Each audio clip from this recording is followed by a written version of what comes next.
Hey hearts, good day sa tanan. So for today's video, amo jud ning gibalik ang usa ka Filipino store diri sa Plains.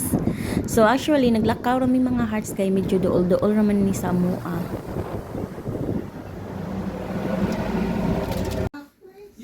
So kukuha ako ng pansit canton mga hearts. Dahil nami-miss ko talaga to.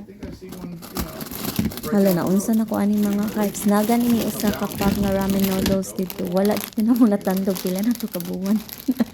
Bitaw kay lami maguding ato ang noodles kit at labi na ni pansit canton lamian kita. Okay, babe, I'll wait here. And then, So yung habi ko kay magpa-cash pa siya kay dili man sila mo dawat og card. I'm gonna get the brown coffee. So gusto ko yung kopi ko blanca pero wala silang kopi ko blanca mga hearts. So nangitaon ta ko og magic syrup mga hearts kay mao jud na akong kasagarang gamiton dito sa Pilipinas pa.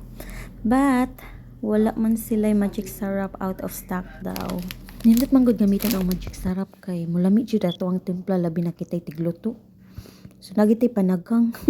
So maura ni siya ako napalit mga hearts. Nagsigig ingon ng usa nga maura ba daw kuno ni akong ganahang paliton, wala na ba kuno ilain. So maura na siya usa ka pack nga buwad kay actually mga hearts nag-order magud ni siya sa online. Ubay-ubay biya gito pero wala pa man naabot.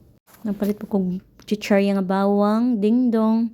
Then 9 ka pesos nga pansit canton. And then isa ka pack nga kopi ko blanca nga 30 sachets. And that's all for today's video mga hearts and see you on my next vlog.